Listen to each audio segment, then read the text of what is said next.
সাংঘাতিক জ্বর, 103 degree. Symptom তো দেখে মনে হচ্ছে যে ম্যালেরিয়া। ভালো করে সেবা করে নে রতন, সুযোগ যখন একবার এসেছে। চলো হে।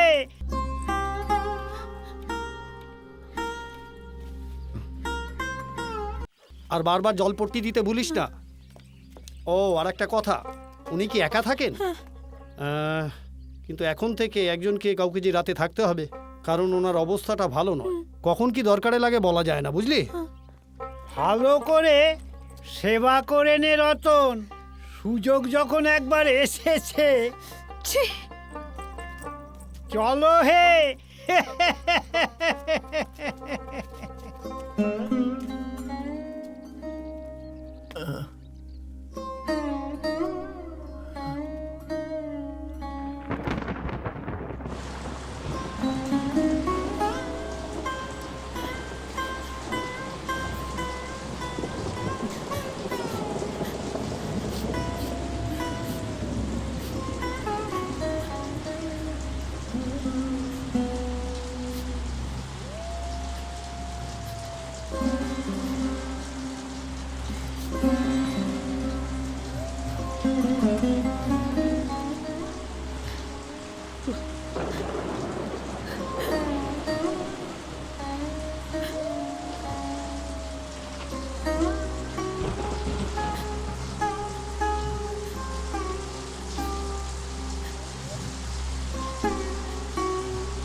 তুই কে?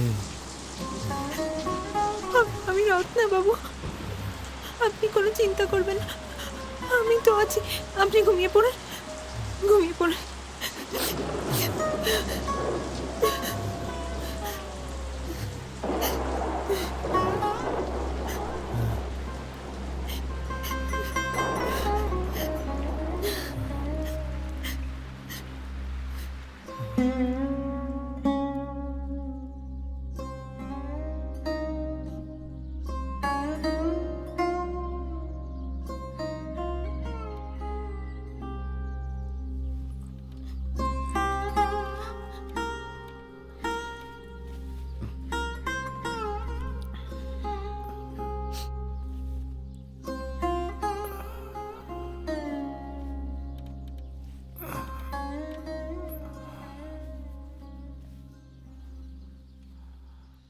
মাস্টার বাবু, একটু ভালো বোধ হচ্ছে কি? একদিন তোকে খুব কষ্ট দিয়েছি না রে? ও আমার অভ্যেস আছে। কি অভ্যেস কষ্ট করার?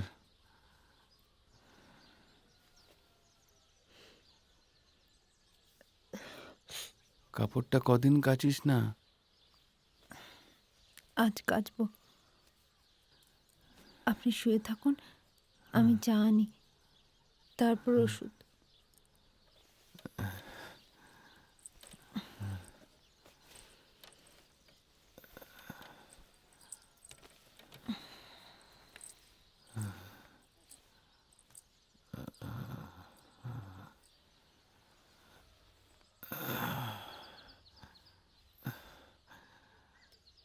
তোর এই অভ্যেসটা যদি আমি বদলাতে পারতাম।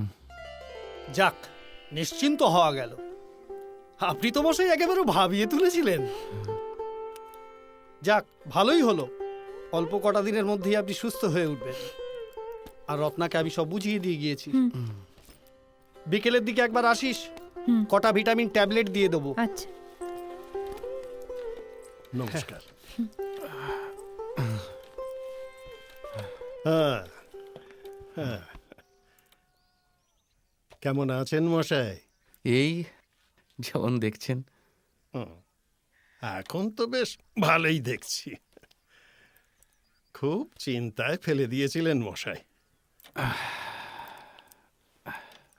এই রত্না আপনার সেবা করে সারা রাত আপনার মাথার ধারে ঠায় বসে থেকে আপনাকে যেভাবে সারিয়ে তুলেছে, খুব আপনজন ছাড়া এই জিনিস কেউ করে না। আপনাদের জন্য একটু চা করে আনি। দে দে, লেক আর চা। হ্যাঁ। সত্যি বড় ভাগ্য করে মেয়েটাকে পেয়েছেন মশাই। যে কদিন আছেন ধরে রাখুন, শক্ত করে ধরে রাখুন। হ্যাঁ, হাতটা ছাড়বেন না। আপন না হয়েও আপনজন। এমন আরো অনেক ভিডিও দেখতে এই চ্যানেলটি সাবস্ক্রাইব করে নিন এবং পাশের বেল আইকনটি প্রেস করে দিন।